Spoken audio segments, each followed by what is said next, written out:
meet again in thunder, lightning, or in when the hurly-burly's done, when the battle's lost and won. That will be ere the set of sun. Where the place? Upon the heath. There to meet with Macbeth. Oh, I can't dream of King. Oh, had it called? And on fair is foul. And foul is fair. Hover through the fog in filthy air. Fair is foul and foul is fair. Hover through the fog and filthy air. Fair is foul and foul is fair. Hover through the fog and filthy air. Fair is foul and foul is fair. Hover through the fog and filthy air. Fair is foul and foul is fair. Hover through the fog and filthy air. Fair is foul and foul is fair. Hover through the fog and filthy air. Fair is foul and foul is fair. Hover through the fog and filthy air.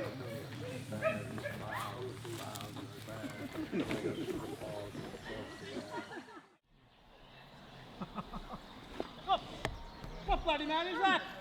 Well, you can report at Seamus Bly's plight of the revolt the nearest state. This is the sergeant who, like a good and hardy soldier, fought against my captivity. Hail, brave friend! Say to the king the knowledge of the broil as thou didst leave it. Doubtful it stood, as two spent swimmers do cling together and choke their art. Merciless MacDonald, with fortune on his damned quarrel, still smiling like a rebel's whore, but all's too weak for brave Macbeth, and worthy he is to be called that name.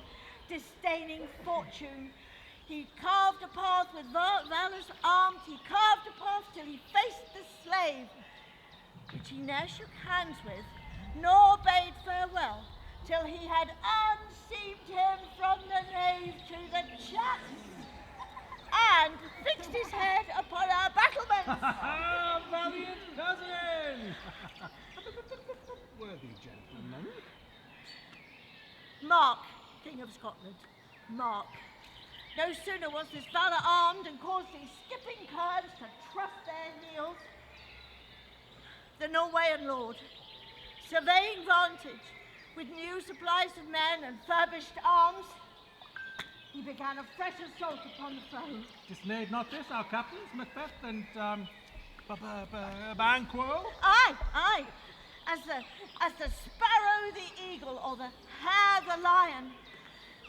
But they were, in truth, as cannons overcharged with double cracks. So they doubly redoubled their attack upon the foe.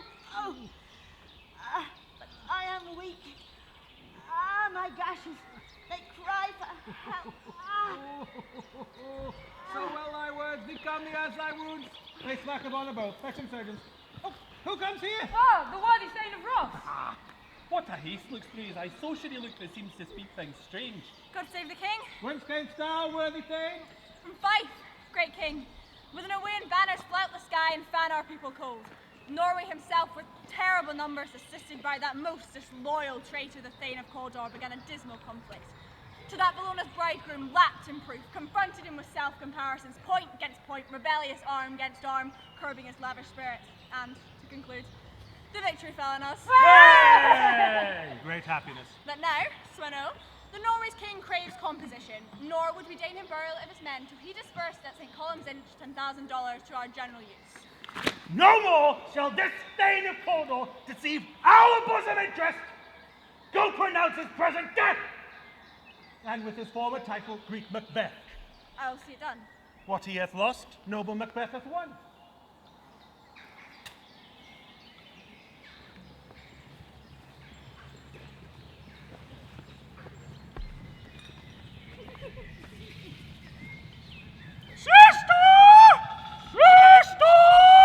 Sister! Where hast thou been, sister? Killing swine. Sister! Where thou? A sailor's wife had chestnuts in her lap, and munch, and munch, and munch!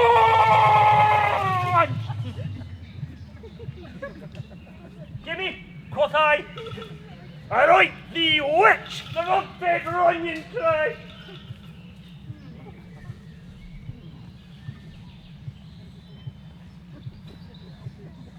her husbands, to a leper god, the master of the tiger, and in a sail for their sail, and like a rat without a tail.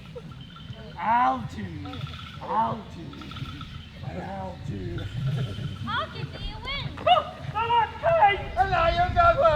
I myself and all the other, I will drain him dry as he. Sleep shall neither night nor day hang upon his penthouse lid. He shall live, a man forbid. Oh, look what I've got. Show me, show me. Here I have a pilot's thumb. Let us homeward he did come. A drum! A drum! Macbeth doth come!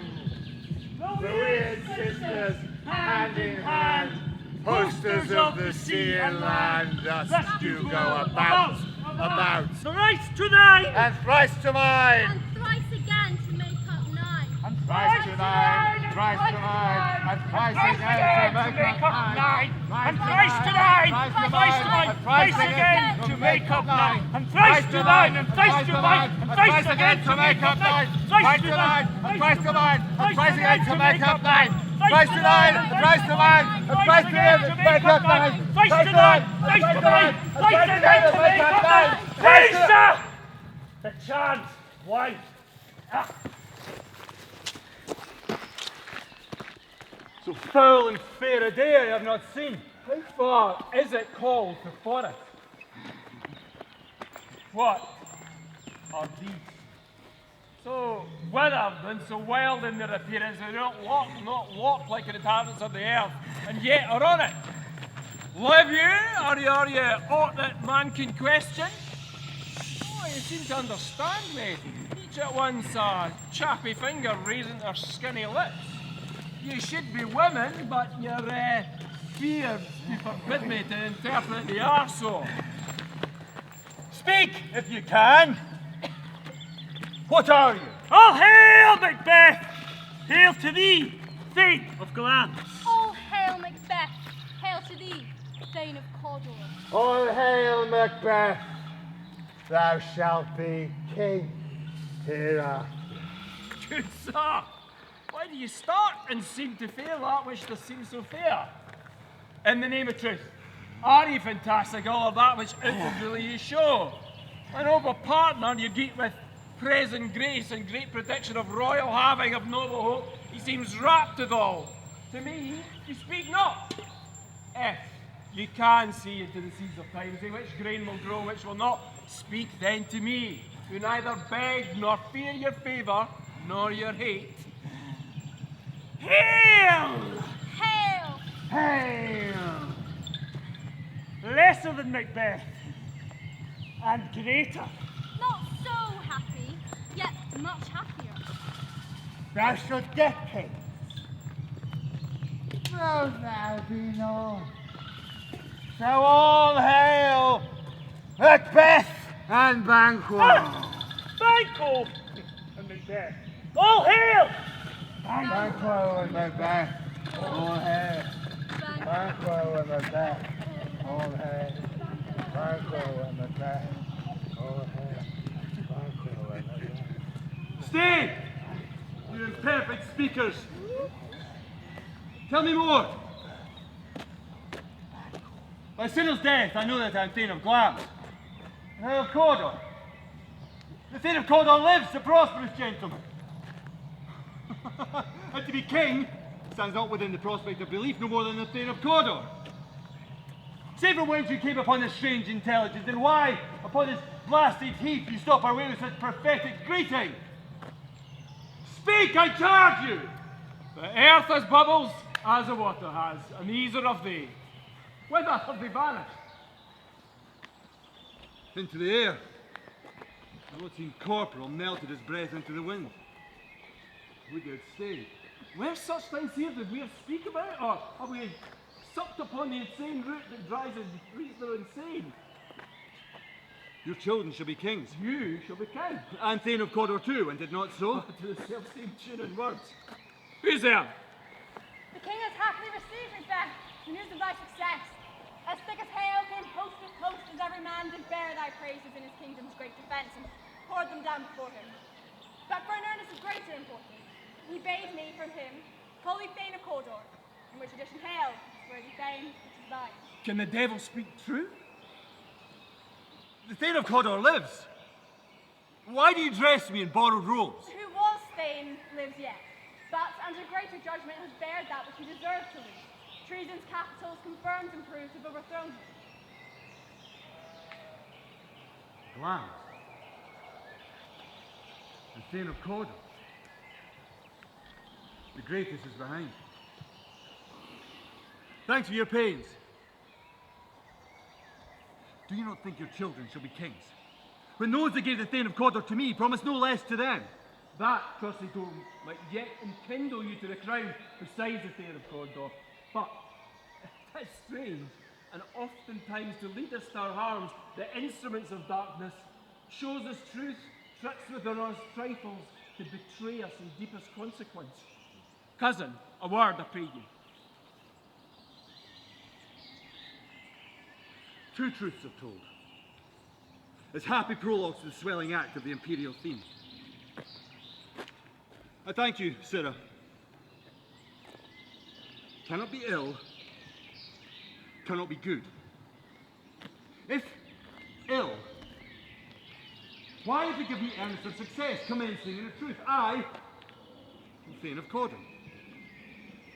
If it be good, why do I yield to that suggestion whose horrid image does unfix my hair and make my seated heart knock against my ribs against the use of nature? Present fears are less than horrible imaginings. My thought, whose murder is yet but fantastical, so shakes my single state of man that function is smothered in some eyes, and nothing is but what is not.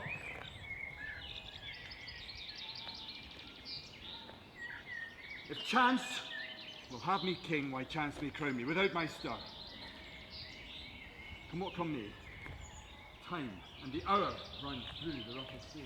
Worthy Macbeth, we wait upon your leisure. Give me your favour, my dull brain was wrought with things forgot. Let us towards the king. Think upon what hath chanced, and at more time, the interim having weighed it, we will speak our free hearts each to other. Most gladly. Till then, enough. Come!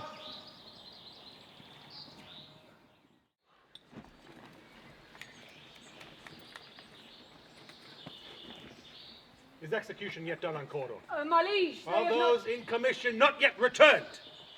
my liege, they have not yet come back. But I spoke with one that saw him die, who did report that, very frankly, he confessed his treasons, implored your highness's pardon, and set forth a deep repentance. Nothing became him in his life like the leaving it. He died as one that had been studied in his death, to throw away the dearest thing he owed, as 'twere a careless trifle. There's no art to find the mind's construction in the face. He was a gentleman on whom I'd built an absolute trust. Valiant cousin! The sin of my ingratitude was even now heavy on me. Thou art so far before that swiftest wing of recompense is slow to overtake thee. The service and loyalty I owe in doing so pays itself. Welcome hither. I have begun to plant thee, and shall labour to make thee full of growing. That noble Banquo! Thou hast no less deserved, nor must be known no less to have done so. Come, hold me and enfold me to mine heart. There I grow, the harvest My is... plenteous joys, wanton in fullness, seek to hide themselves in drops of sorrow. Sons, thanes, kinsmen, and you, whose places are the nearest, no, we will establish our estate upon our eldest Malcolm, who we name hereafter the Prince of Cumberland, which honour must not unaccompanied invest them only, but signs of nobleness like stars shall shine on all deserved. From hence to Inverness, and bind us further to you. I'll be myself the harbinger. May joyful the hearing of my wife with your approach, so humbly take my leave. My worthy Cawdor.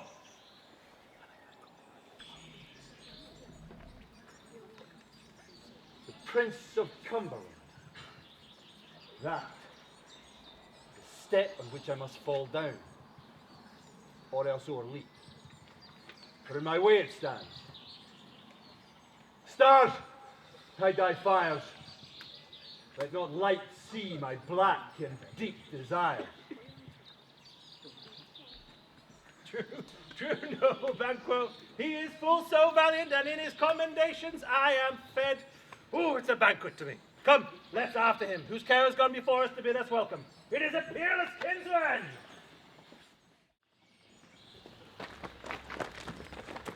They met me in the day of success, and I have learned by the perfectest sport they have more in them than mortal knowledge. When I burned and desired to question them further, they made themselves air into which they landed. While I stood wrapped in the wonder of it, came message from the king, who all hailed me Thane of Cawdor, by which title before these weird sisters saluted me, and referred me to the coming on of time with Hail King that shall be. So I thought good to deliver thee, my dearest partner of greatness, that thou mightest not lose the Jews of rejoicing by being ignorant of what greatness is promised thee. Wait to thy heart, and farewell. Glamis thou art, and Cawdor, and shall be what thou art promised. Oh, yet do I fear thy nature, is too full of the milk of human kindness to catch the nearest way. Thou wouldst be great, not without ambition, but without the illness should attend it. What thou wouldst highly, that wouldst thou holily, wouldst not play false, and yet would wrongly win. Oh, hide thee hither that I may pour my spirits in thy ear, and chastise with the valour of my tongue all that impedes thee from the golden round, which fate and metaphysical aid doth seem to have thee crowned withal. What's your tidings? The king comes here tonight. Her Majesty! Is not thy master with him, who, were it so, would have informed for preparation? So pleased you, it is true. Our Thane is coming. One of my fellows had the speed of him, who, almost dead for breath, had scarcely more than to make up his message. Give him tending. He brings great news.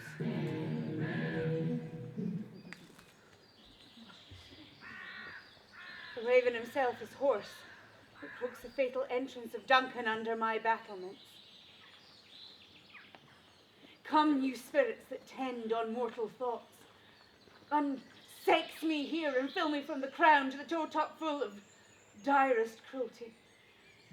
Make thick my blood and stop up the access and passage to remorse, that no compunctious visitings of nature shake my fell purpose, nor keep the peace between the effect and it. Come to my women's breasts and take my milk for gall, you murdering ministers, wherever in your sightless substances you wait on nature's mischief.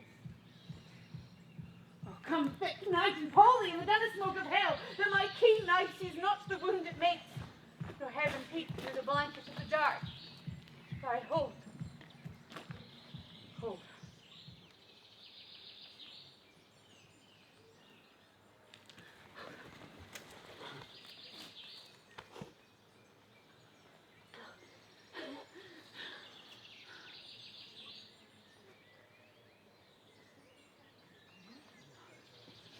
Oh, great Glamis worthy Cawdor, greater than both by the all hail hereafter. Thy letters have transported me beyond this ignorant present, and I feel now the future in the instant. My dearest love, Duncan comes here tonight. And when goes hence? Tomorrow, as he purposes. And never shall sun that morrow see. The face, my Thane, is as a book where men may read strange matters. To beguile the time, look like the time, where welcoming in your eye, your hand, your tongue. Look like the innocent flower, but be the serpent under it. He that is coming must be provided for. You shall put this night's great business into my dispatch, which shall to all our nights and days to come give solely sovereign sway and masterdom. We will speak further. Only look up clear. To alter favour ever is to fear. Leave all the rest to me.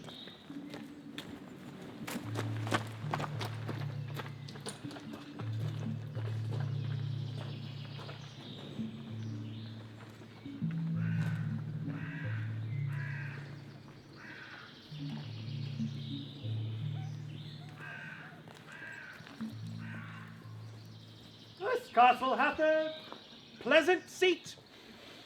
The air sweetly and nimbly recommends itself unto our gentle senses. I have observed the air is delicate. See, our honored hostess. The love that follows us is sometimes our trouble, but still we thank as love. Herein I shall teach you how you shall bid God Ildes for your pains and thank us for your troubles. All our service and every point twice done and then done double. We're per and Zip, zip. single. Where's the Thane of Cawdor? We coursed him at the heels and had a purpose to be his purveyor. But he rides well, and his great love, sharp as his spur, hath holp him home before us. Fair and noble hostess, we are your guests tonight. Give me your hand! Conduct me to my host. We love him highly and shall continue our graces towards him. By your leave, hostess.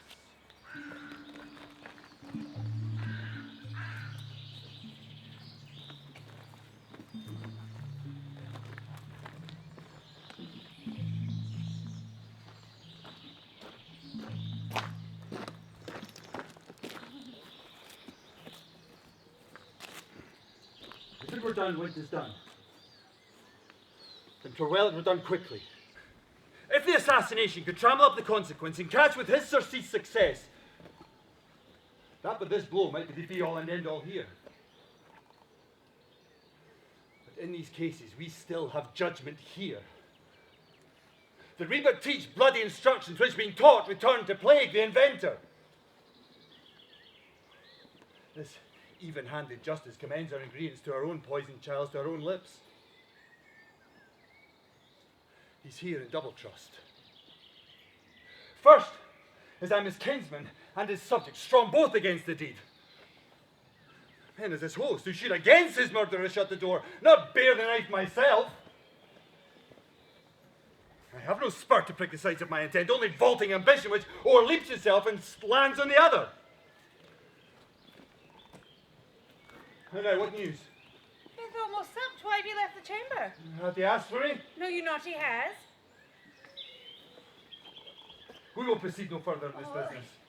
He hath honoured me of late, and I have bought golden opinions from all sorts of people, which should be worn now in their newest gloss, not cast aside so soon. Was the hop drunk when you dressed yourself? Had it slept since, and wakes it now to look so green and pale of what it did so freely? From this time such I account thy love. But art thou afeard to be the same in thine own act and valour as thou art in desire? Wouldst thou have that which thou esteem'st the ornament of life, and live a coward in thine own esteem, letting I dare not, would when I would, that the poor cat in the attic? Prithee, peace! I dare do all that may become a man, who dares do more is none. What peace was in that made you break this enterprise to me? When you durst do it, then you were the man. And to be more than what you were, you would be so much more the man. But I have given suck, and know what 'tis to love the babe that milks me. And I would, while it was smiling in my face, have plucked my nipple from its boneless gums and dashed the brains out, had I so sworn as you have done to this. If we should fail? And we fail. But screw your courage to the sticking place, and we'll not fail. When Duncan is asleep, or to the rather shall his day's long journey soundly invite him. His two chamberlains will I with wine and wassail so convince, that memory, the warder of the brain, shall be a few, and receipt of reason a limbeck only. And when in swinish sleep their drenched natures lie as in a death, what cannot you and I perform upon the unguarded Duncan? What not put upon his spongy officers, who shall bear the guilt of our great quell? Bring forth men, children only. For thy undaunted mettle shall compose nothing but males. Will it not be received, when we have marked with blood those sleepy two of his own chamber, and used their very dangers that they have done it? Who dares receive it other, as we shall make our griefs and clamour roar upon his death? I am settled, and bend forth each corporal agent to this terrible feat. Away, and mock the time with fairest show. False face must hide what false heart doth know.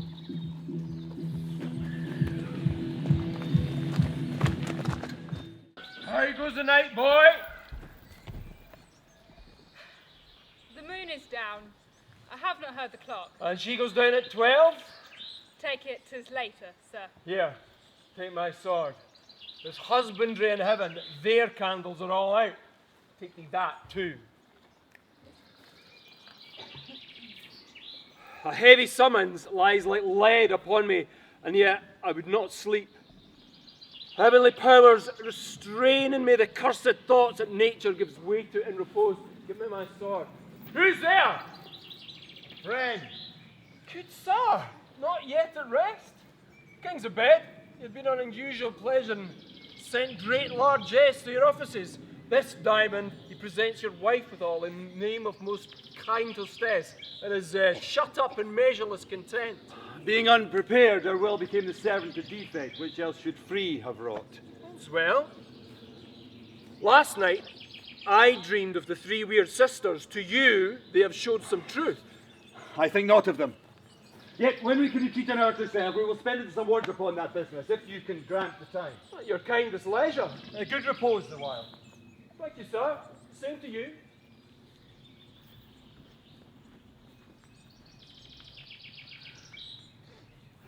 Go bid thy mistress, when my drink is ready, to strike upon the bell.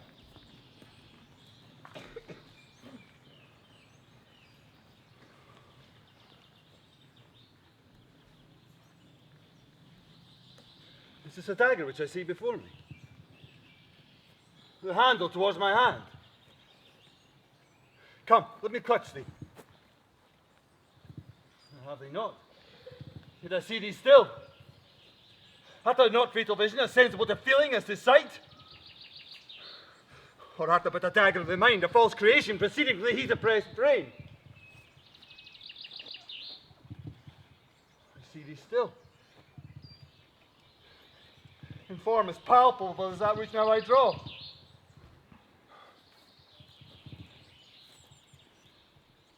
Thou marshalst me the way that I was going. And such an instrument I was to use. Oh, mine eyes have made the fools of the other senses, or else worth all the rest. I see thee still. Though my blade and dudgeon gouts of blood, which is not so before. Oh, there's no such thing. 'Tis the bloody business which informs thus to my eyes. Now sure and firm said earth, hear not my steps. Which way they walk, for fear thy very stones prate of my whereabouts, and take the present horror from the time which thou suits with it. Was I threat? He lives. Words to the heat of these two cold breath gives. I go, and it is done. The bell invites me. Heed it not, Duncan, for it is a knell that summons thee to heaven or to hell. That which I've made them drunk hath made me bold, but I've quenched them, have given me fire. Hark! It's the owl that shrieked. Oh. He's about it. The doors are open, and the surfeited grooms do mock their charge with snores. Who's there? What? Home! Oh, I'm afraid they have awaked, and 'tis not done until the attempt and not the deed confounds us. Hark! When I laid the daggers ready, I could not miss it. I did not resemble my father as he slept. I had done it.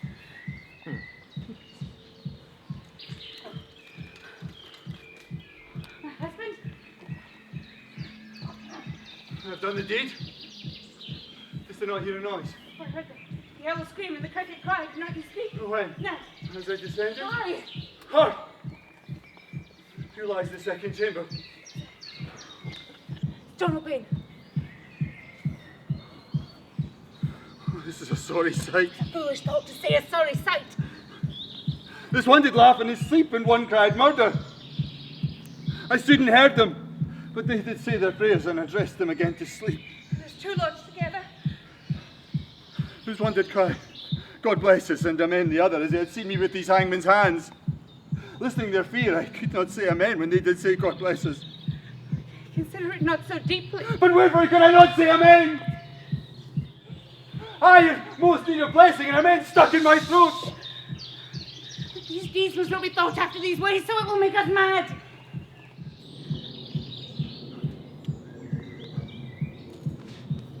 Methought I heard a voice say, sleep no more.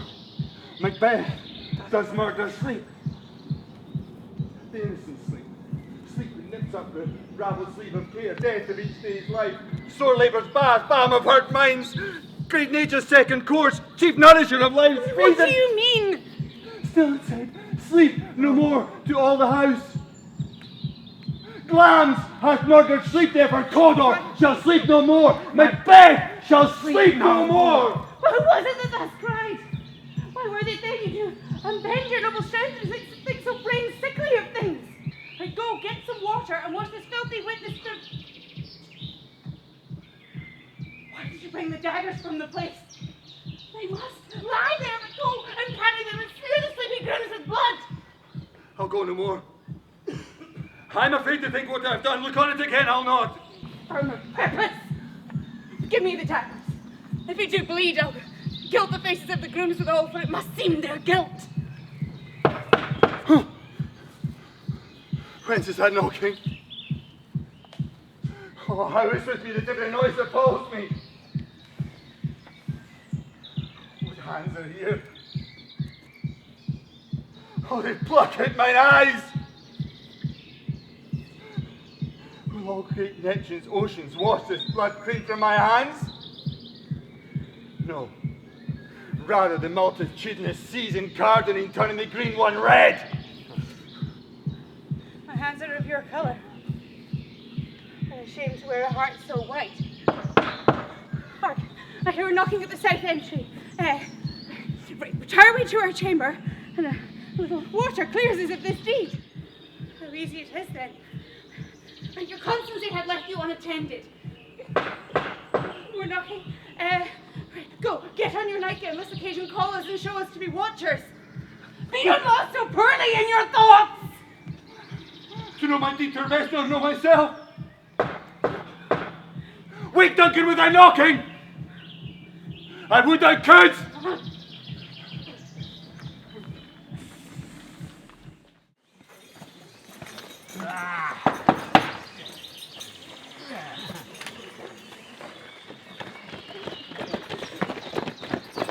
Here's our knocking indeed.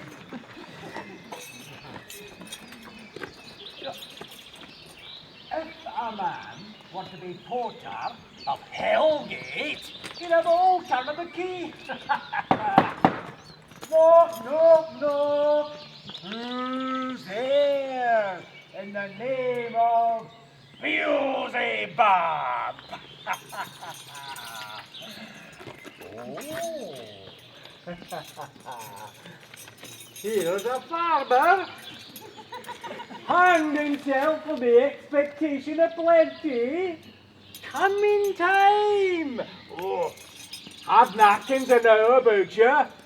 Here, you'll sweat for it. Knock, knock, knock. Who's there? In the other devil's name.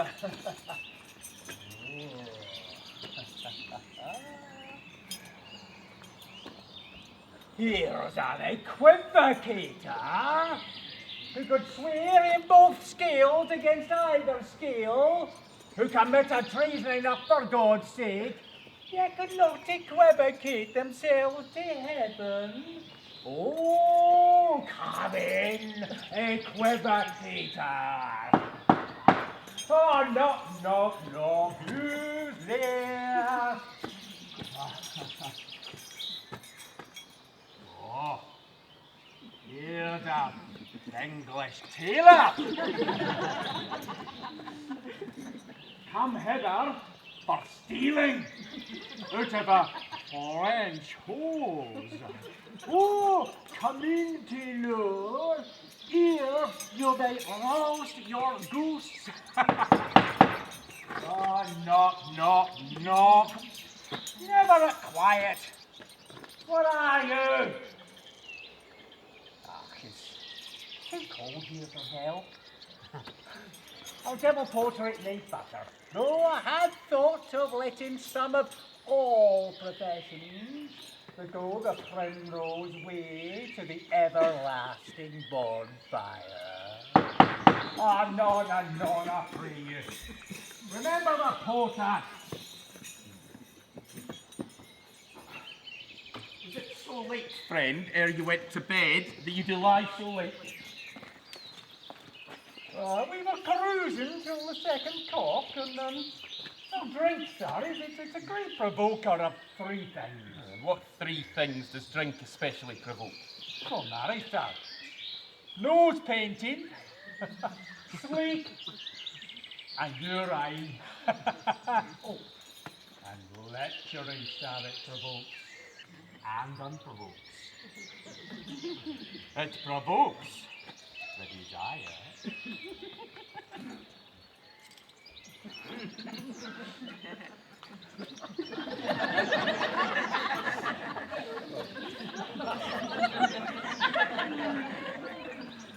Bad takes away the performance. Therefore, drink may be said to be an equivocator with lecturing. It makes him and it mars him. Sets him on, takes him out. It persuades him and disheartens him. Makes him stand true and not stand true. In conclusion, it equivocates him. In a sleep and giving him the lie, leaves him. I believe drink gave thee lie last night. Oh, that it did, sir. In the very throat of me. But I requited him for his lie, and I think being too strong for him, though he took up my legs sometimes. Yet I made a shift to cast him. Is thy master stirring? Ah, our knocking has awakened him. Here he comes. Good morrow, noble sir. Morrow. Is the king stirring, worthy thing? Not yet. He did command me call timely on him. I've almost slipped the hour. I'll bring you to him. Goes the king hence today? He does, he did appoint so. The night has been unruly. Where we lay, our chimneys were blown down, and as I say, lamentings heard in the air. Strange screams of death, and prophesying with accents terrible, of dire combustion and confused events, new hatched to the woeful time. The obscure bird clamoured the livelong night, and some say the earth was feverish and did shake. It was a rough night. Young remembrance cannot parallel a fellow to it. Horror, horror, horror, tongue nor heart cannot conceive nor name thee. What's the matter? Confusion hath thou made his masterpiece.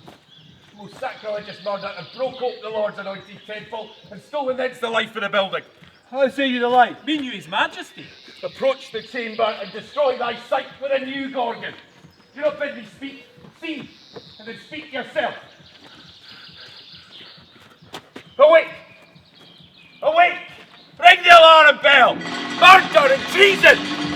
Malcolm! Backbone, Dorothy, awake! Take off the downy sleep! Death's counterfeit, and look on death itself! Up and see the great Duke's image! Malcolm! Banquo! Ring the bell! What's the business that such a hideous trumpet calls to parley the sleepers of the house? Speak! Speak! Gentle lady, do not need to hear what I can speak. The repetition in a woman's ear was murder as it fell. Oh, Banquo, the royal master's murder. Whoa! We're in our house! Too cruel anywhere. Dear doth, I prithee, contradict thyself and say it is not so. Had I died an hour before this chance, I had lived a blessed time. But from this moment, there's nothing serious in mortality. What is amiss? You are. You do not know it. The spring, the head, the fountain of your blood is stopped. The very source of it is stopped. Your royal father's murder. Oh. By whom? Those of his chamber, as seems had done it. Their hands and faces were embadged with blood, so too their daggers, which, unwiped, we found upon their pillows. They stared and were distracted. No man's life was to be trusted with them. And yet I do repent me of my fury that I did kill them. Wherefore did you so? Who can be wise, amazed, furious, intemperate, loyal and neutral in a moment? No man. Here lay Duncan, his silver skin laced with his golden blood. There, the murderers steeped in the colour of their trade, their daggers unmannerly breached with gore. Who could refrain? Then a heart to love, and in that heart the courage that gives love known. Help me hence, Father. Look to the lady. Why do we hold our tongues? The most may claim this argument for ours. What should be spoken here? Where our fate, hid in an auger hole, may rush and seize us? Let's await. Our tears are not yet brewed, nor our strong sorrow upon the foot of motion. Look to the lady! And when we have our naked frailties head that suffer exposure, let us meet and question this most bloody piece of work to know it further. So do I. Let us briefly put our manly readiness and meet in the hall together. Well contented.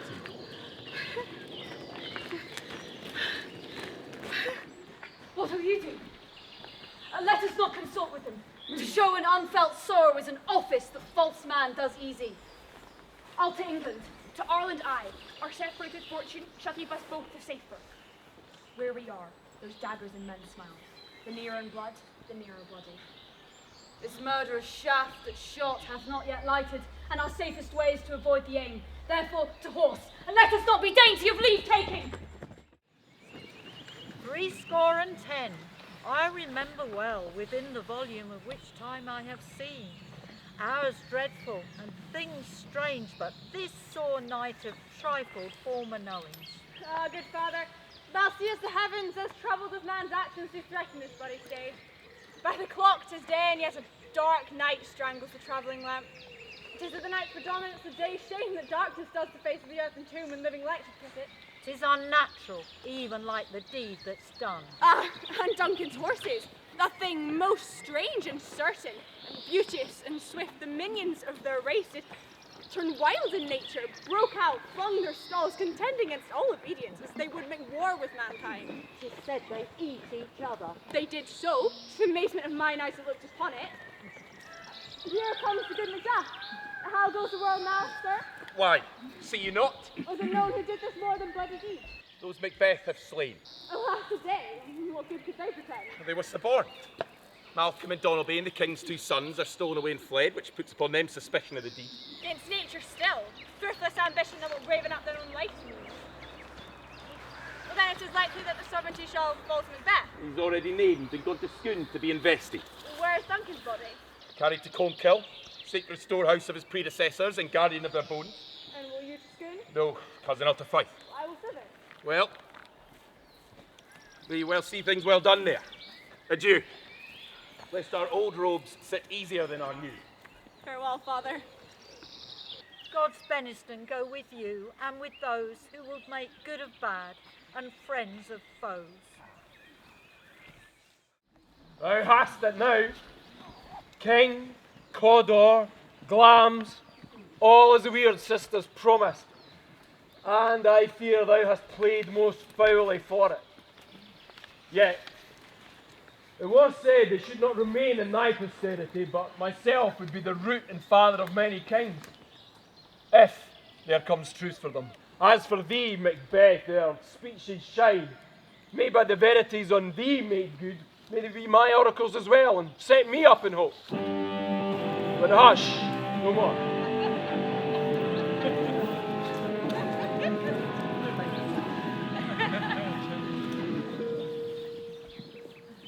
Here's our chief guest. If you have been forgotten, it had been as a gap in our great feast and all things unbecoming. Tonight we hold a solemn supper, sir, to which I'll request your presence. Will your highness command upon me, to the which my duties are with a most indissoluble tie forever knit. Ride you this afternoon? Aye, my lord. We should have else desired you good advice, which still hath been both grave and prosperous in this day's council. But we'll take tomorrow. 'Tis far you ride? As far, my lord, as fill the time betwixt this and supper. Fail not our feast. My lord, I will not. We hear our bloody cousins are bestowed in England and in Ireland, not confessing their bloody parricide. But of that tomorrow. Hie to horse. Adieu, till you return at night. It goes fleance with you. Aye, my lord, time does press upon us. I wish your horses swift and sure of foot, and to commend you to their backs. Farewell. Let every man be master of his time till 7 at night. To make society the sweeter welcome, we'll keep ourselves alone till supper time. Till then, I'll be with you. Sit up, a word with you. Attend those men our pleasure. They are, my lord, without the palace gate. Bring them before me.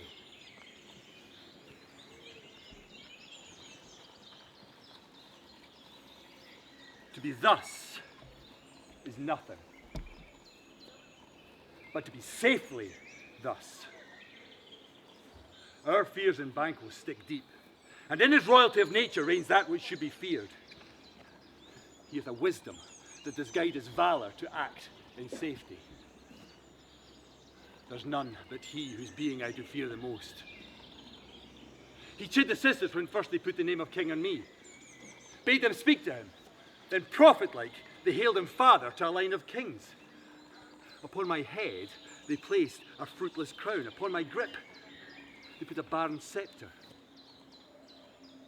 If it be so, for Banquo's issue have I filed my mind. For them, the gracious Duncan have I murdered. Put rancours in the vessels of my peace only for them. And mine own eternal jewel given to the common enemy of man to make them kings, the seed of Banquo kings. Rather than so, come fate into the list and champion me to the utterance. Who's there? Go stand by the door and stay there till we call. Was it not yesterday we spoke together? It was. So please your highness. Well then now. Have you considered of my speeches? Know then that it was he in the times past that so held you under fortune, which you thought had been our innocent self. This had been good to you at the last conference, passed in probation with you, how you were borne in hand, how crossed, the instruments, you wrought with them, and all things else which might to half a soul into a notion craze say, thus did Banquo. You made it known to us? I did so, and went further, which is now our point of second meeting. Do you find your patience so predominant in your nature that you can let this go? Are you so gospelled to pray for this good man and for his issue, whose heavy hand hath bowed you to the grave and bored and beggared yours forever? We are men, my liege. Aye, in the catalogue you go for men. As hounds, greyhounds, mongrels, spaniels, curs, shuffs, waterhogs and demi-mules are clept all in the name of dogs. Now, if you have a station in the file, well, not to the worst ranks of manhood, say so, and I'll put this business in your bosom. I am, my liege, one who the vile blows and buffets of the world is so insensate I'm reckless in what I do to spite the world. And I another, so weary of disasters, tugged with fortune, that I would set my eye on any chance to mend it or be rid in it. Both of you know Banquo was your enemy. True, my lord. So was he mine. And in such bloody distance that every minute of his being thrusts against my nearest of life. And though I could with barefaced power sweep him from my sight, though I must not. For certain friends are both his and mine, whose loves I must not drop, but wail his fall, who I myself struck down. Hence it is that I to your assistance do make love, masking the business from the common eye for sundry weighty reasons. We will, my lord, perform what you command us. Try your spirit shine through you. Within this hour at most, I will advise you where to plant yourselves, for it must be done tonight, and something from the palace. To leave no rubs or botches in the work, Fleance his son, who keeps him company, whose absence is no less material to me than is his father's, must embrace the fate of that dark hour. Resolve yourselves apart. I'll call upon you straight. We are resolved, my lord. Call upon you straight, abide within. It is concluded.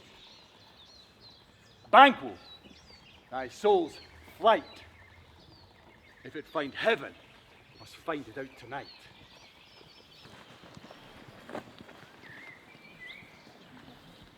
Is Banquo gone from court? Aye, madam, but returns again tonight. Say to the king I would attend his leisure for a few words. Madam, I will.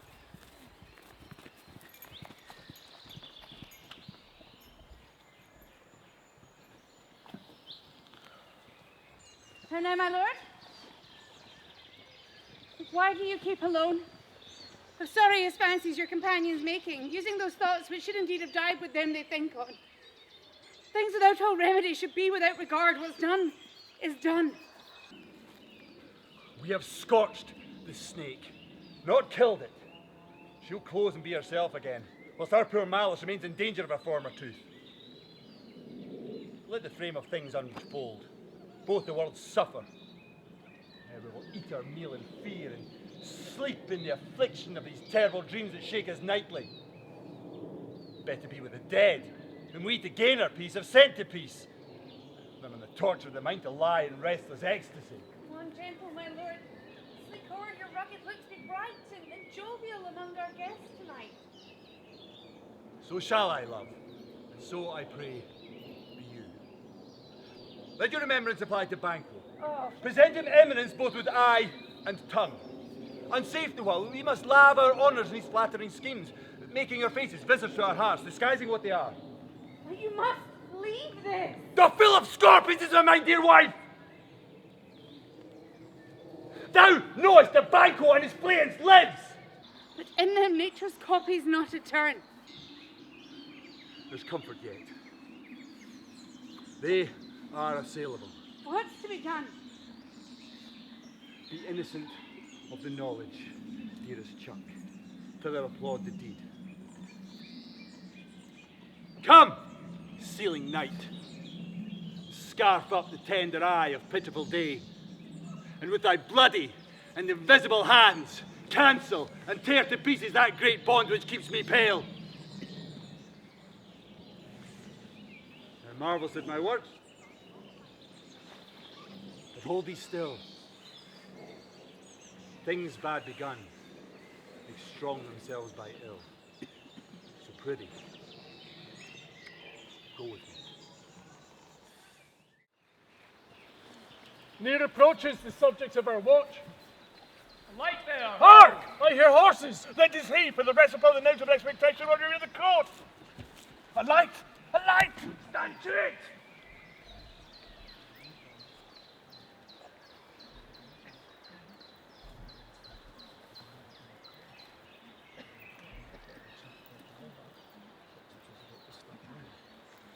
It will rain tonight. Let it come down!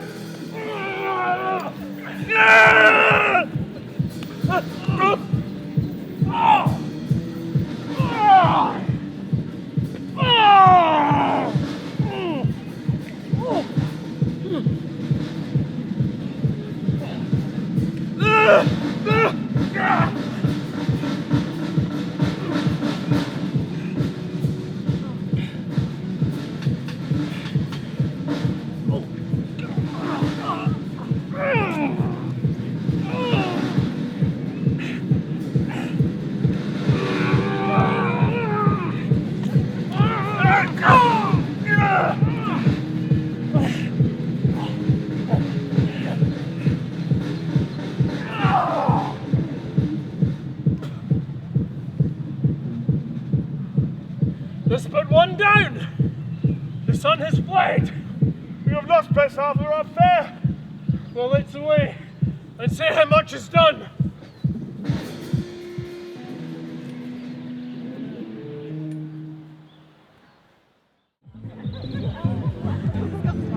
You know your own degrees. At first and last, a hearty welcome. I'm sure you. Ourself will mingle with society and play the humble host. Our hostess keeps her state, and in best time we will require her welcome. Well, pronounce it for me, sir, to all our friends, for my heart speaks their welcome.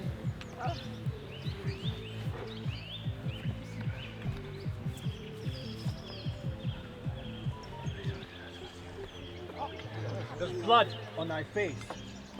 'Tis Banquo's then. It's better thee without than he within. Is he dispatched? My lord, his throat is cut, as I did for him. Thou art the best of the cutthroats. Yet he's good that did the likes for fleets. Thou didst thou of the nonpareil. Most royal sir, Queen's escaped.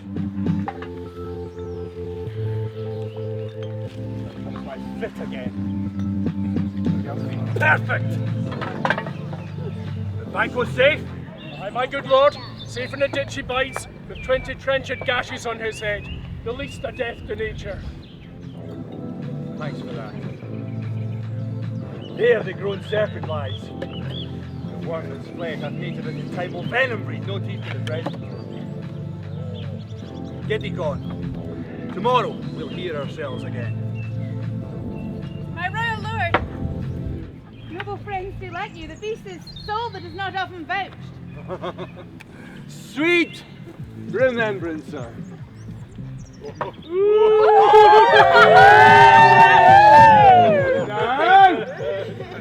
Good digestion, weight and appetite, and health on both.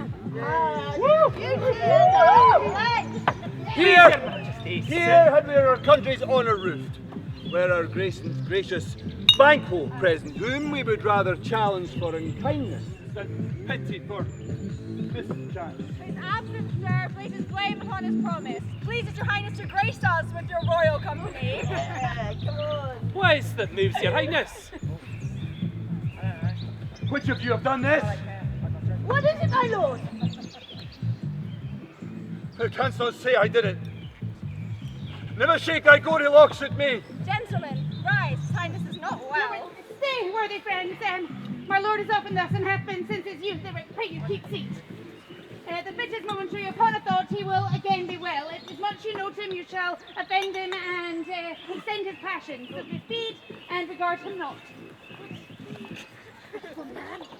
Aye, and a bold one. They dare look on that which are appalled the devil. This is the very painting of your fear. This is the air-drawn dagger you said allowed you to Duncan. How do you make such faces when all's done? You should look upon yourself. Prithee, see! No! There! No! Behold! Look! Lo! How say you? Why, what can I? Thou canst nod. Speak too. What demanding folly! If I stand here, I saw him. For shame! Tends to have been that when the brains were out, the man would die and there an end. But now they rise again, with 20 mortal murders on their crowns and push us from our stools. This is more strange than such a murder. Noble lord, your noble friends do lack you. I do forget. Do not muse at me, my worthy friends. I have a strange infirmity that is nothing to those that know me. Come, love and health to all. And then I'll sit. Give me more wine. Fill full.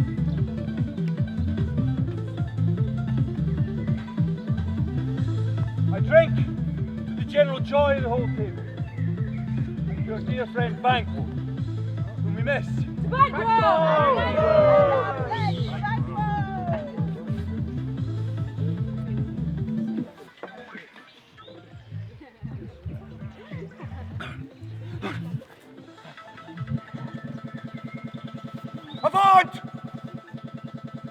my sight! Thy bones are marrowless, thy blood is cold. There was no speculation in those eyes that thou dost glare with. I think of this, good peers, this is a thing of custom, 'tis no other only for us the pleasure of the time. Take any form but that, and my firm nerves shall never tremble. Or tear me to the desert with thy sword. Hence, horrible shadow, unreal mockery. Hence!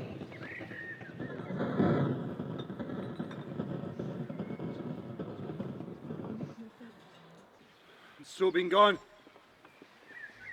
I am a man again. I pray you, sit still.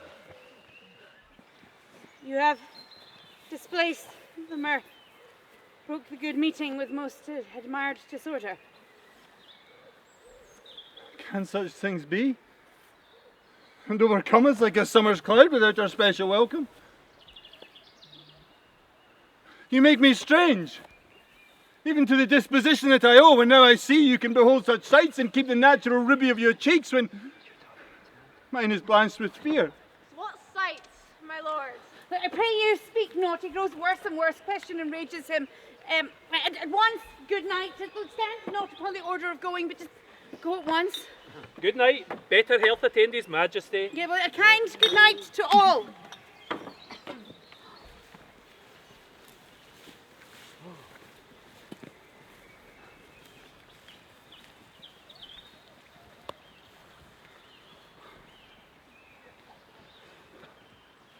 It will have blood. They say blood will have blood. What is the night? It's almost at odds with morning. Which is which?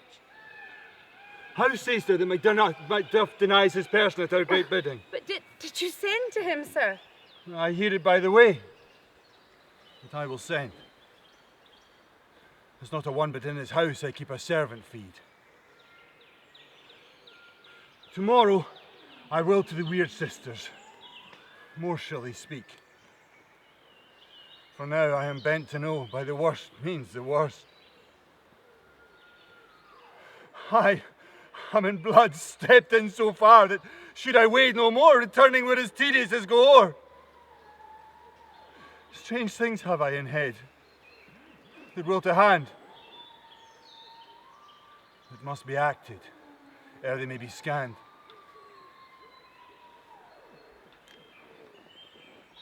Come, go to sleep. Strange things have I in head that will to hand,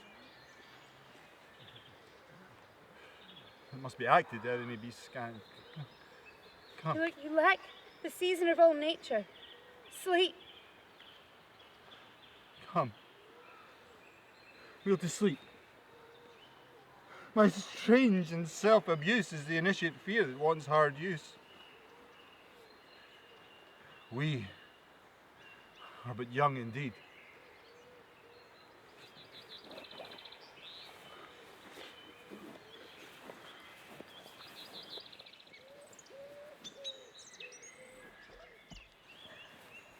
From broad words, and cause he failed his presence at the tyrant's feast, I hear Macduff lives in disgrace. Sir, can you tell where he bestows himself?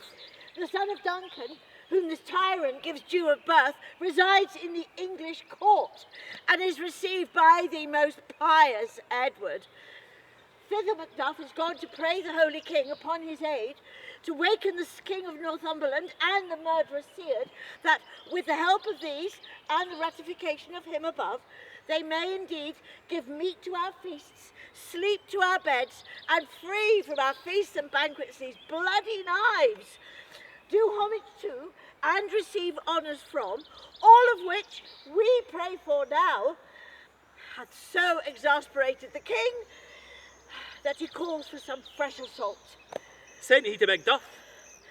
Aye, he did, and with a "No, sir, not I," he turns on me his back, the cloudy messenger, and he hums, "You'll rue the time that clogs me with this answer." That well may advise him to a caution, to hold what distance his wisdom can provide. Some holy messenger fly to the court of England and unfold the letter ere he comes, that a swift blessing returns to this, our suffering country, under a hand accursed. I'll send my prayers with him. Why? How now, Hecate? You look angrily.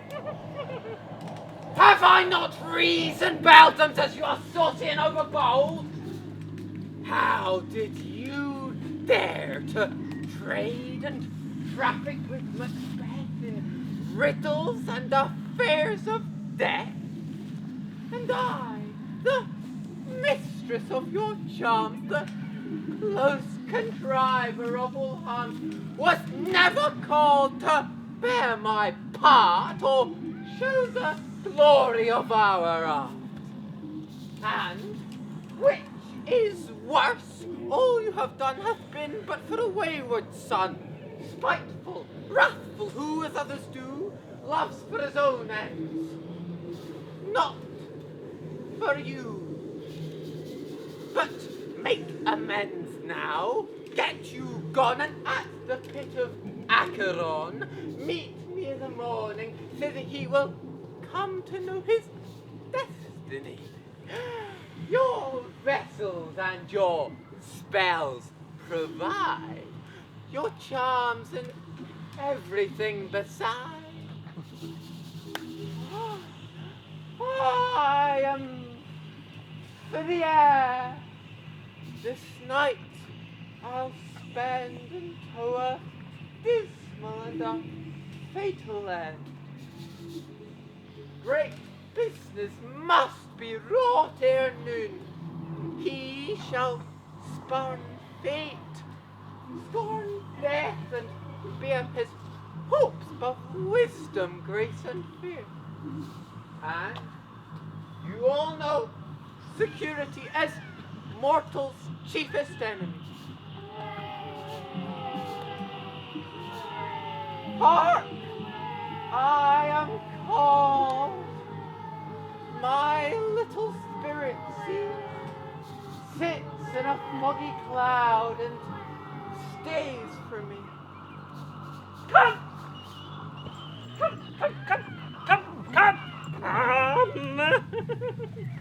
Make haste!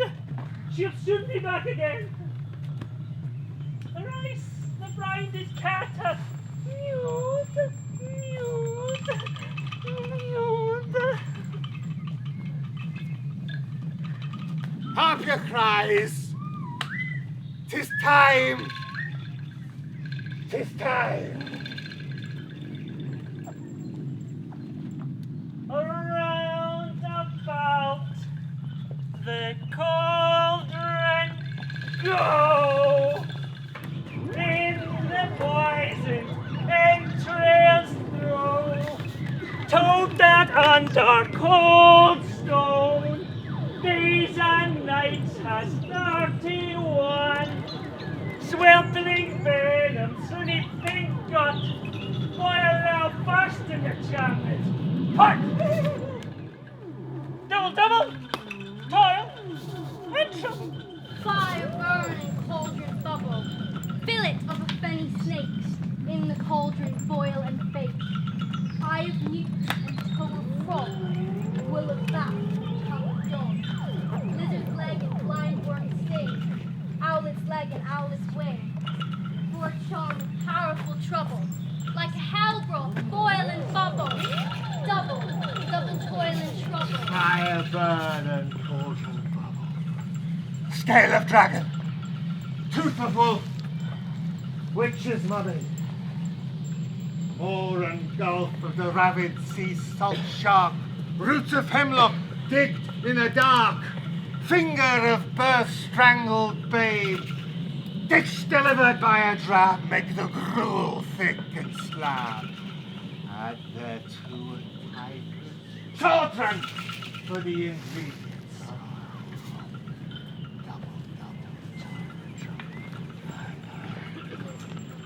Double toil and trouble. Toil and trouble. Fire burn and cauldron bubble. Double toil and trouble. Fire burn and cauldron bubble. Double fire and trouble, fire burn and cauldron bubble, double, fire and trouble, fire burn and cauldron trouble. Peace, sir! The charm is good. Oh, well done. I commend your pains, and everyone shall share in the gains. And now, about the cauldron sing, enchanting all that you put in. By the pricking of my thumbs, something wicked this way comes. Open lock. Whoever knocks.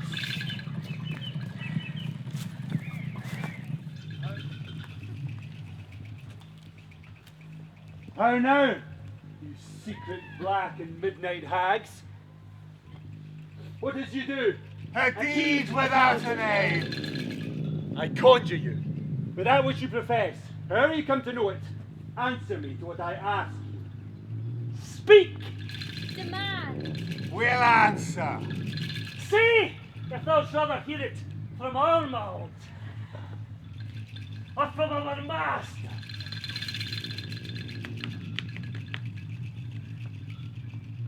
Call them.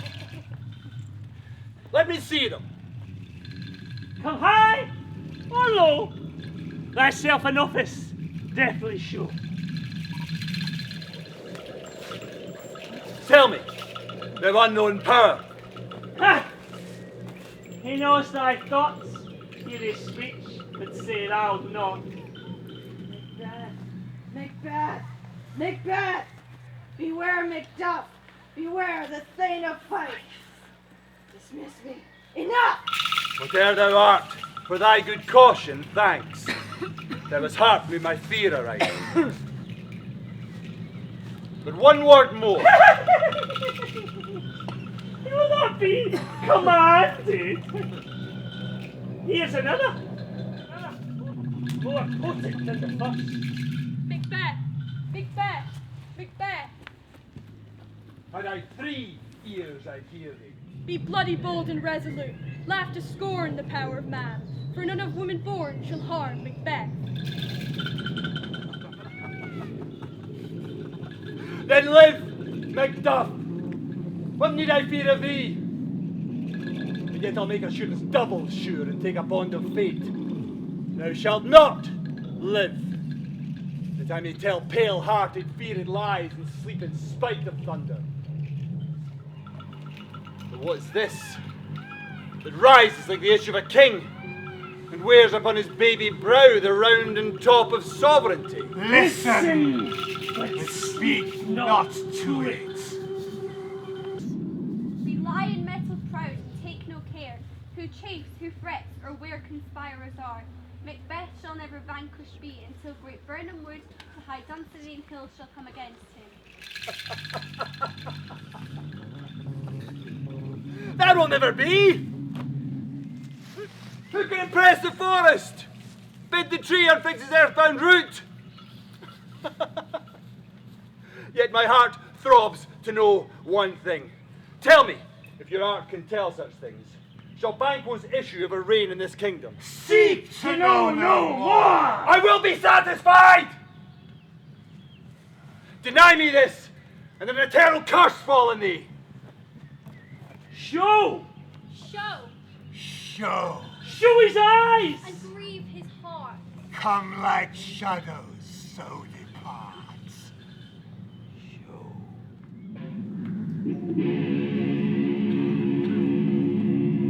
Thou art true like the spirit of Banquo. Down! Thy crown to sear my eyeballs! And her hair, another gold-bound brow is like the first. A third is like the former. The filthy hags, why do you show me this? Fourth, her stark eyes. What will this light stretch to the crack of doom? Another yet. A seventh. Oh, horrible sight! yet an eighth appears, who bears a mirror that shows me many more. Oh, is it so? Aye, sir, all this is so. But why looks Macbeth thus? Amazingly. Come, sisters, cheer me up in sprites, and show the best of our delights! I'll charm the air to make a sound, while you dance your antic round. That this great king may kindly say our duties that his welcome pay.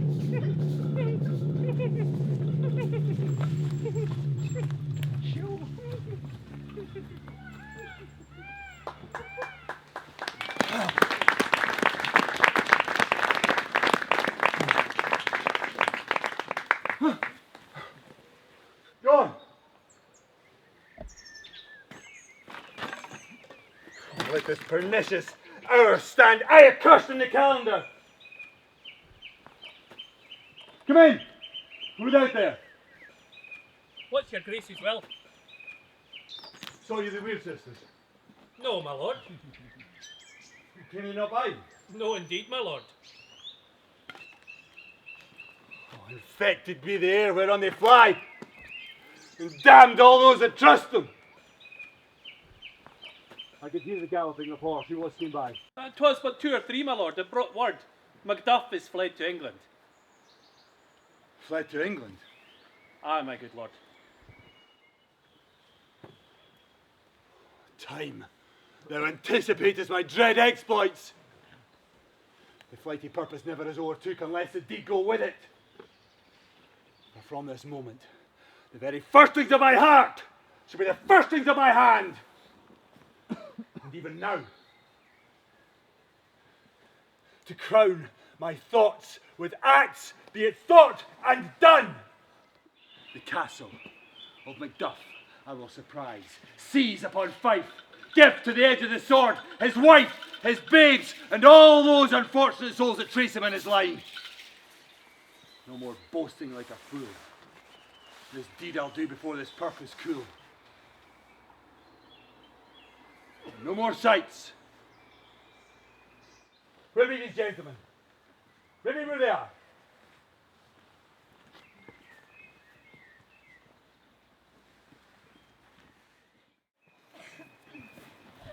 What had he done to make him fly the You land? must have patience, madam. He had none.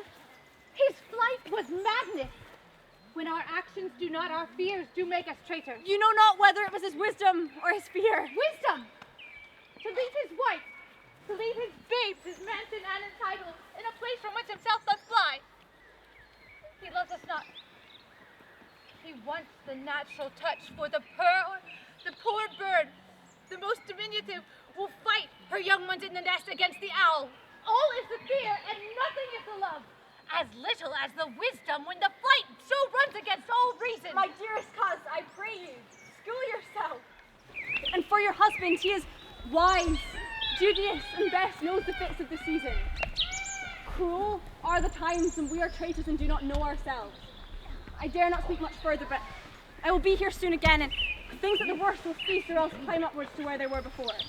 I take my leave of you, my pretty cousin, blessings upon you. Fathered he is, and yet he is fatherless. I am so much a fool should I stay much longer. It would be my disgrace and your discomfort. Take my leave at once.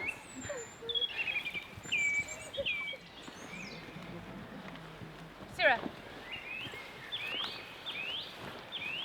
your father is dead. And what will you do now? How will you live? As birds do, mother. What, with worms and flies? With what I got they need, and so do they. Poor bird, thou'lt never fear the net nor the line, the pitfall nor the gin. Poor birds they're not set for. My father is not dead, for all your saying. Yes, he is dead. And how wilt thou do for a father? Nay, how will you do for a husband? Why, I could buy me 20 at any market. Then you'll buy him to sell again? Poor prattler, you speaketh with all thy wit, and yet in faith with wit enough for thee. Was my father a traitor, mother? Aye, that he was. What is a traitor? Why, one that swears and lies. And be all traitors that do so? Every one that does so is a traitor and must be hanged. And must all liars and swearers be hanged? Every one. Who must hang them? Why, the honest men. Then the liars and swearers are fools, so the liars and swearers are now to beat the honest men and hang up them. Now, God help thee, poor monkey. But how wilt thou do for a father? If he were dead, you'd weep for him. If not, it would be a clear sign that I should quickly have a new father. Poor prattler, how thou speak. Bless you, fair dame. I am not to know, though in your state of honour I am perfect. I doubt some dangers approach nearly. If you think this holy man's advice be hence not found here with your little ones, to fright you thus methinks I'm too savage. Heaven preserve you, I dare abide no longer. Whither should I fly? I have done no harm. But I remember now I am in this earthly world where to do harm is often laudable. To do good sometimes accounted dreadful folly. Why then, alas, do I put up that womanly defense to say I have done no harm? What of these faces? Where is your husband? I hope in no place so unsanctified where such as thou mayest find him. He's a traitor! Thou lies, thou shaker villain! What?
Let us seek out some desolate shade and there weep our sad bosoms empty.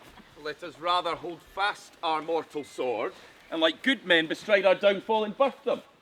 Each new morn new widows howl, new orphans cry, new sorrows strike heaven on the face. What you have spoke, it may be so perchance. This tyrant whose sole name blisters on our tongues was once thought honest.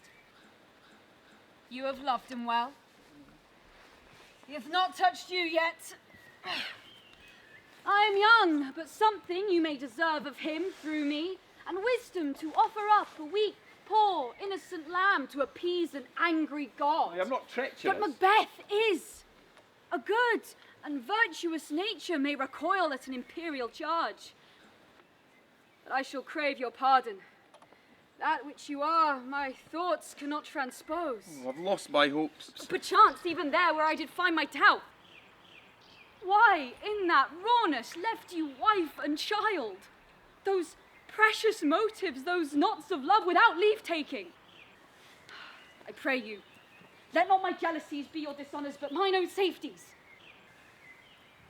You may be rightly just, whatever I shall think. Bleed. Bleed, poor country. Great tyranny, lay thy basis sure, for goodness dare not check thee. Fare thee well, Lord. I would not be the villain thou think'st I am, for all the space of the tyrant's grasp, and the riches to Be boot. not offended, I speak not in absolute fear of you. I think our country sinks beneath the yoke. It weeps, it bleeds. Each new day a gash is added to her wounds. I think withal there would be hands uplifted in my right, and here, from gracious England, have I offer of goodly thousands. But for all this, when I shall tread upon the tyrant's head, or wear it upon my sword, shall my poor country have more vices than it ever had before?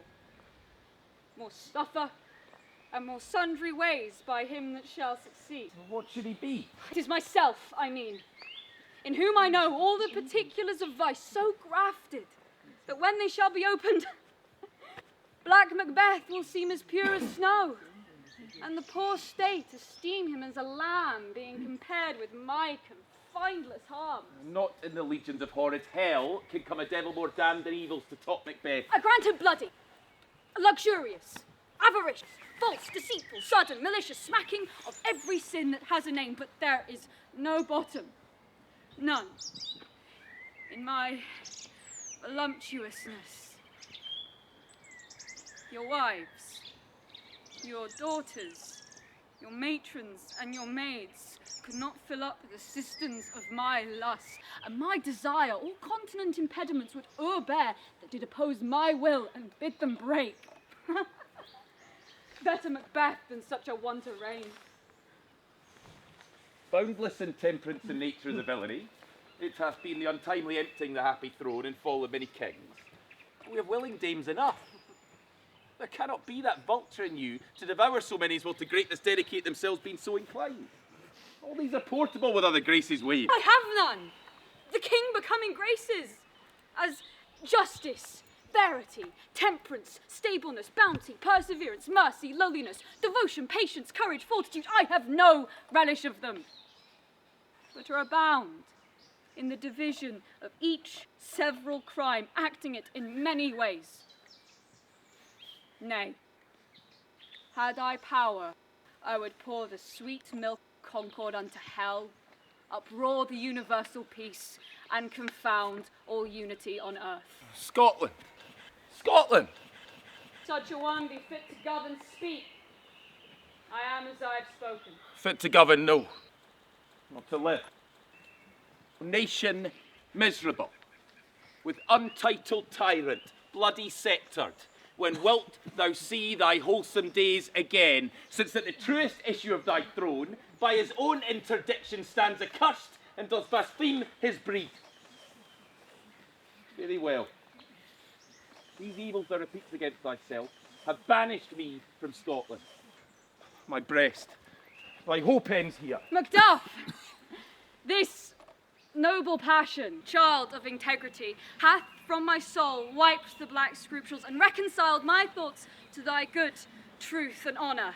For even now I put myself to thy direction, upspeak my own detraction, hereby abjure the taints and blames I laid upon myself for strangers to my nature. What I am truly is thine, and my poor country's to command. Whither indeed, before thy here approach, old Seward with 10,000 warlike men, already at a point was setting forth. Why are you silent? Such welcome and unwelcome things at once 'tis hard to reconcile. See who comes here. My countryman, but yet I know him not. My ever gentle cousin. Welcome thither. I know him now. God, the times remove the means that makes us strangers. Sir, amen. Stand Scotland where it did. Alas, a poor country. Can it be called our mother but our grave, where the sighs and groans and shrieks that rend the air are amazed, not mocked, or sorrow seems a modern ecstasy, and poor men's lives expire before the flowers in their caps, dying ere they sicken. How does my wife? Why, well. And all my children? Well too. The tyrants has not battered at their peace? No, they were well at peace when I did leave them. Now's the time of help. Your eye in Scotland would create soldiers, make our women fight to doff their dire distresses. Be it their comfort, we are coming thither. Gracious England hath lent his old Seward, and 10,000 men, an older and better soldier, none that Christendom gives out. Would I could answer his comfort with the like, but I have words that will be howled out on the desert air where hearing would not latch them. What concern they? The general cause, or is it a fee grief to a single breast? No mind that's honest, but in them shares some woe, although the main part pertains to you alone. If it be mine, keep it not from me, quickly, let me have it. Let not your ears despise my tongue forever, which shall possess them with the heaviest sound that ever yet they heard. I guess at it. You cast us a surprise. His wife and babes savagely slaughtered. Merciful heaven. What, man?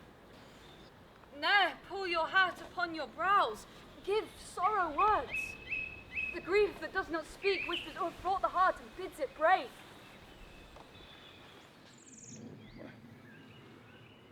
My children too? Wife, children, servants, all that could be found. Well, I must be from thence. My wife killed too. I have said. Oh, he has no children. Did you see all my pretty ones? All? Oh, hellkite, all! All my pretty chickens in their dam at one fell swoop. Dispute it like a man. I shall do so, but I must also feel it as a man.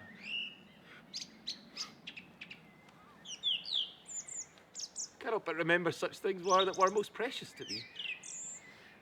Did heaven look on and would not take their part? Oh, sinful Macduff! They were struck down for thee. Not that I am. Not for their own demerits. But for mine fell slaughter on their souls. Heaven rest them now. Be this the whetstone of your sword. Let grief convert to anger. Blunt not the heart. Enrage it.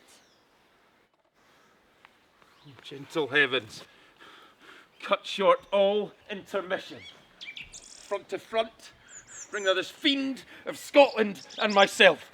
Whither my sword let place him.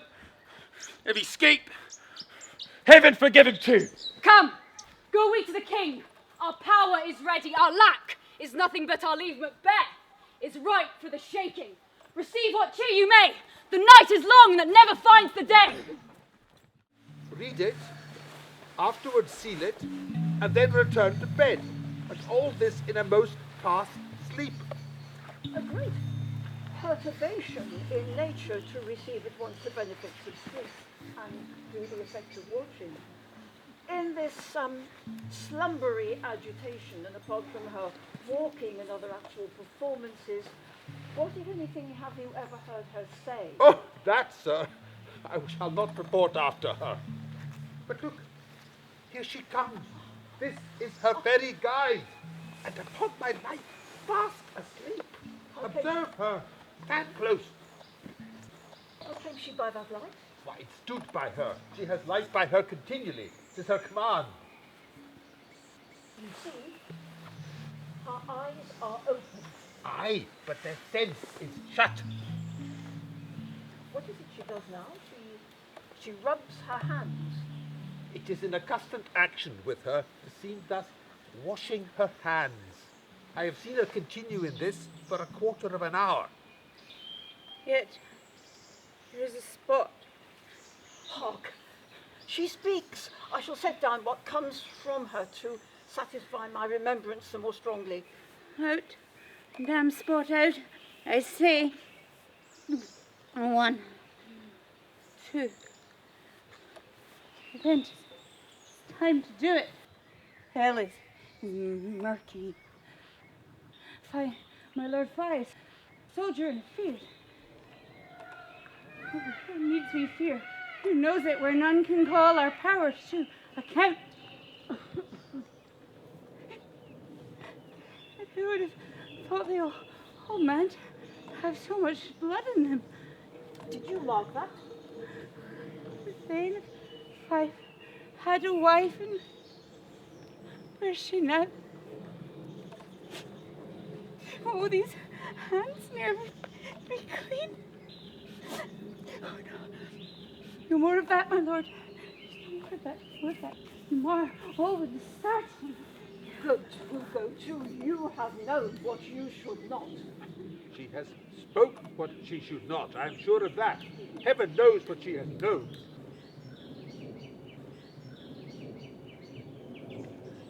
Still smells of blood still. And perfumes of a rebuke and the sweetness little hand. Oh, what a sigh is there. The heart is sorely charged.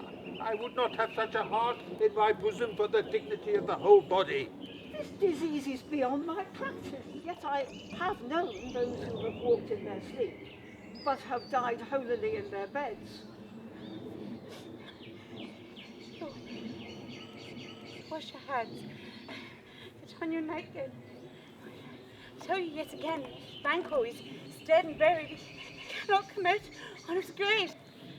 God's bed.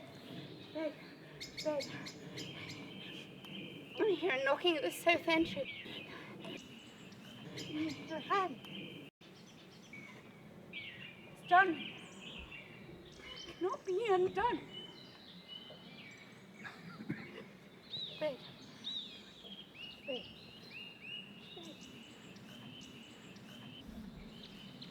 Will she now go to bed? Directly.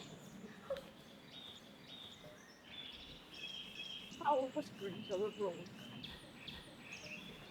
Unnatural deeds will breed unnatural troubles. The infected mind will, to its death pillow, discharge its secrets. More need she of the divine than a physician. God! Oh, God, forgive us all. Look after her.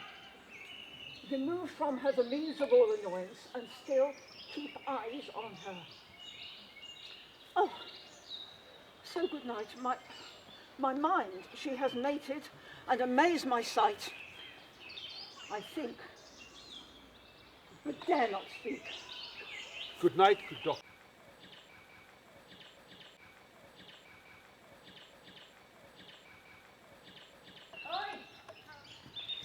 Oi!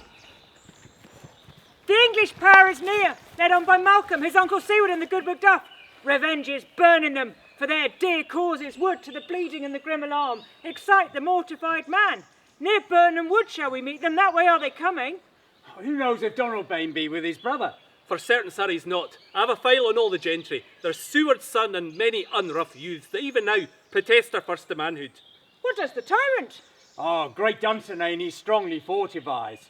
Some say he's mad. Others that lesser hate him do call it valiant fury. But for certainly cannot buckle his distempered cause within the belt of Brule. Now does he feel his secret murder sticking in his hands. Now minutely revolts upbraid his faith breach. Aye, those he commands follow only in command, nothing in love. Now he feels his rule loose about him, like a giant's robes upon a dwarfish thief. Who then shall blame his pestered senses to recoil and start when all that is within him does condemn itself for being there? Well, march we on to give obedience where 'tis truly owed. Meet we the medicine of the sickly wheel, and with him pour we in our country's purge, each drop of us. Or so much as it may need to dew the sovereign flower and drown the weeds. Make we our way to Burnham! To Burnham!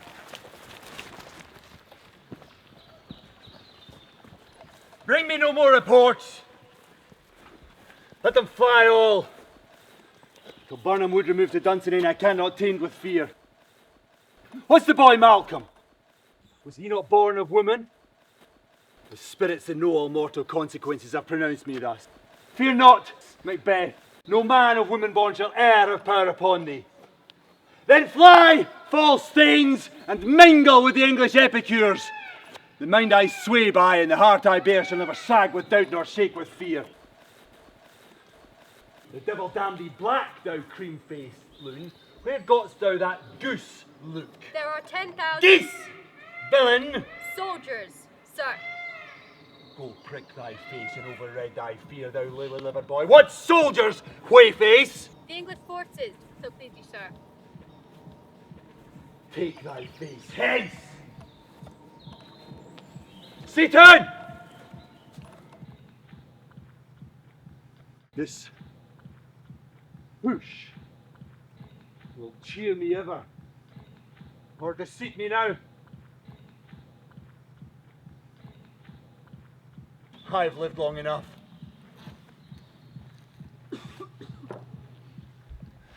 My way of life has fallen into the sear, the yellow leaf, and that which should accompany old age is honor, love, obedience, troops of friends. I must not look to have,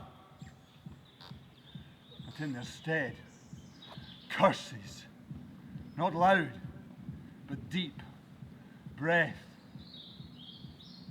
that the poor heart would fain deny and dare not. Satan! gracious pleasure, my lord. What news now?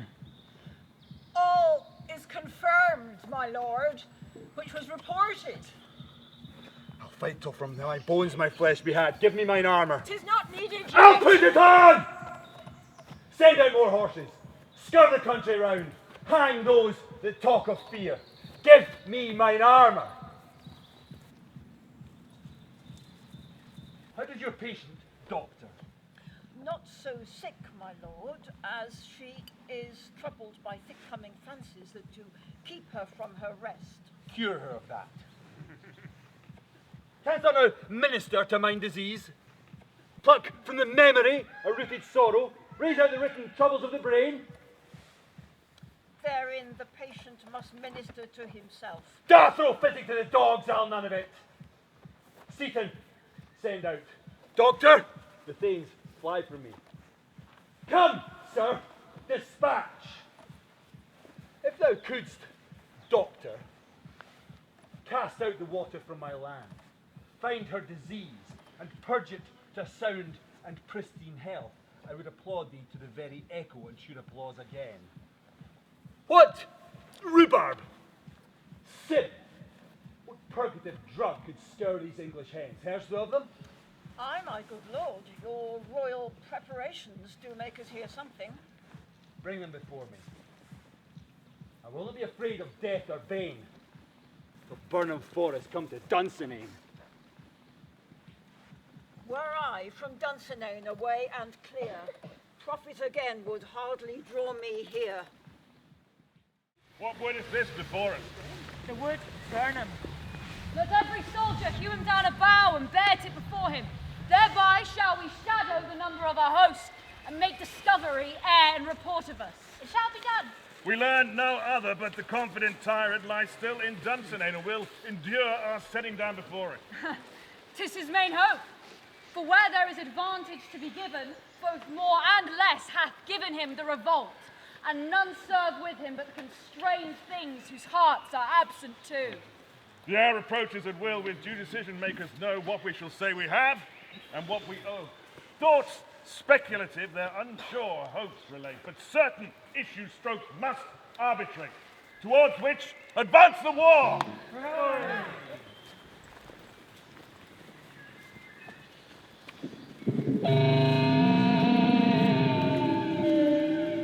What was that noise?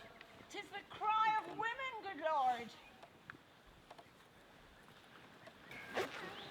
I've almost forgot the taste of fear. The time has been my senses would have cooled to hear a night shriek. When I fell of hair would have a dismal treatise roused and stirred as life were in it. I've supped full with horrors. Direness, familiar to my slaughterous thoughts, cannot once start me. Wherefore was that cry? The queen, my lord, is dead.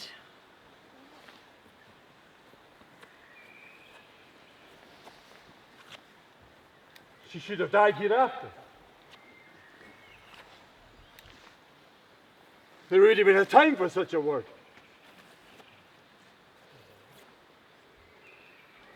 Tomorrow, and tomorrow, and tomorrow creeps in this petty pace from day to the last syllable of recorded time. And all our yesterdays have lighted fools the way to dusty death. Out! Out, brief candle! Life's but a walking shadow. A poor player that struts and frets his hour upon the stage and then is heard no more. It is a tale told by an idiot, full of sound and fury.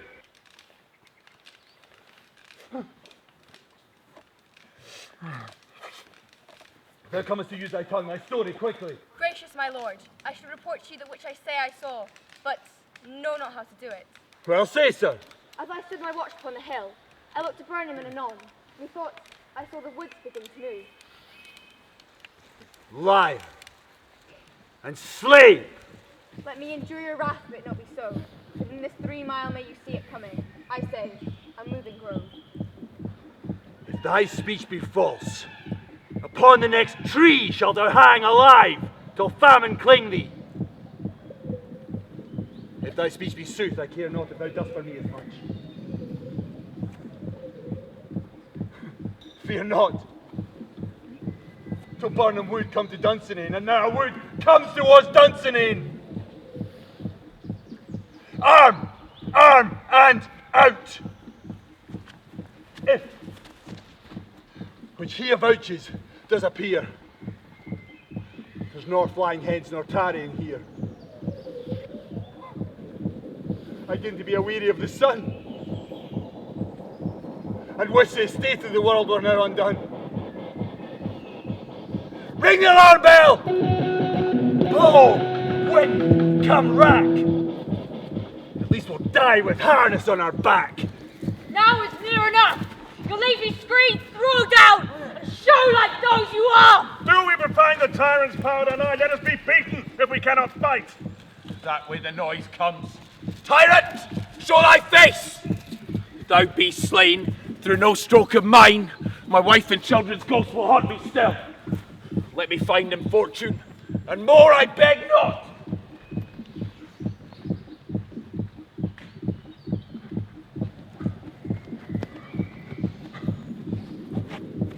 They have tied me to a stake. I cannot fly. But bear-like I must fight the course. What's he that was not born of woman? Such a one am I to fear, or none. What is thy name? Thou shalt be afraid to hear it. No, thou thou callest thyself a hotter name than any is in hell. My name's Macbeth. The devil himself could not pronounce a title more hateful to mine ear. No, nor more fearful. Thou liest, abhorred tyrant. With my sword I'll prove the lie thou speakest. Thou was born of woman. Sword I smile at, weapons laugh to scorn. Brandished by he is of a woman born.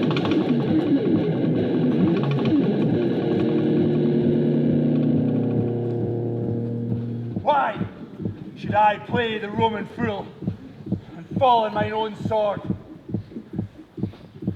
For as I see lives, the gashes do better on them. Turn, hellhound, turn. Of all men else, I've avoided thee. But get thee back. My soul is too much charged with blood of thine already. I have no words. My voice is in my sword. Thou art bloodier villain than words can give thee out.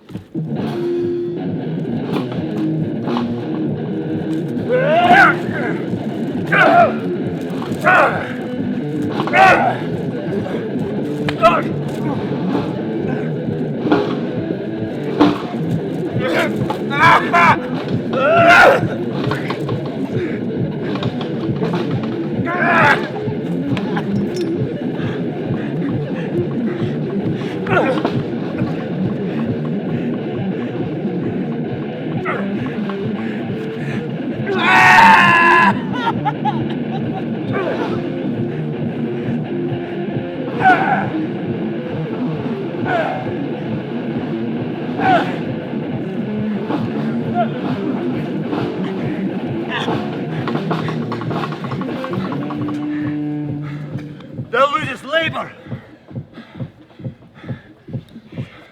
So let thy blade fall on vulnerable crests. I lead a charmed life that will not yield to one of woman born.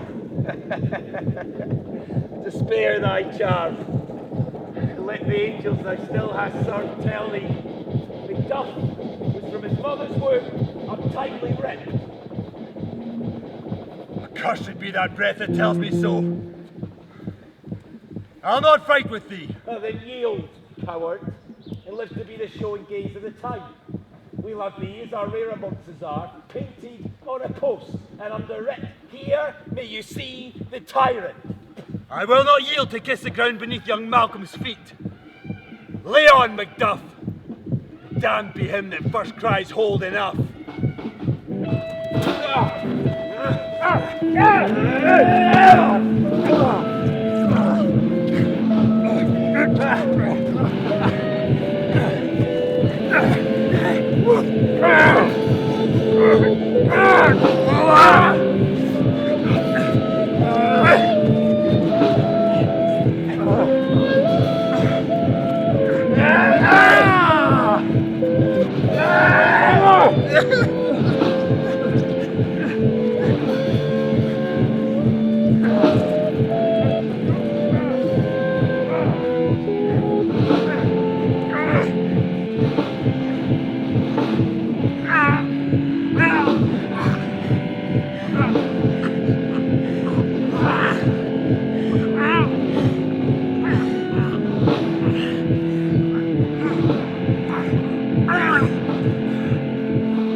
This way, my lord.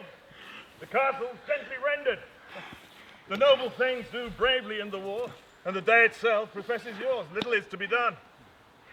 I would the friends we missed were safe arrived. Well, some must go on, but by these I see, so great a day as this is cheaply bought.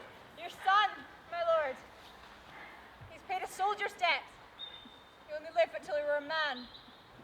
No sooner had his prowess confirmed in the unshrinking station where he fought, but like a man he died. Then he is dead. Aye, carried off the field. Let not your cause of grief be measured by his worth, than it hath no end. Had he his hurts before? Aye, on the front. Why then, God's soldier be he. Had I as many sons as I have hairs, I would not wish him to a fairer death. And so his knell is gnawed.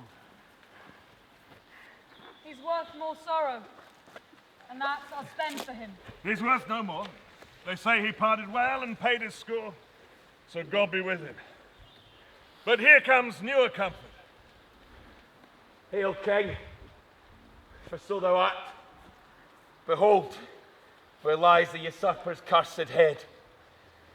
I see thee compassed by thy kingdom's pearls, that hold the salutations in their mind, whose voices I desire aloud with mine. Hail, King of Scotland! Hail, King of Scotland! My thanes and kinsmen, henceforth be Earls, the first that ever Scotland in such an honour named. What's more to do with the time is calling home our exiled friends abroad that fled the snares of watchful tyranny, producing forth cruel ministers of this dead butcher and his fiend-like queen, who, as 'tis thought, by self and violent hands took off her life. This, and what needful else which calls upon us by the grace of grace, we will perform in measure, time, and place. Some thanks to all and each to one whom we invite to see us crowned at Scone.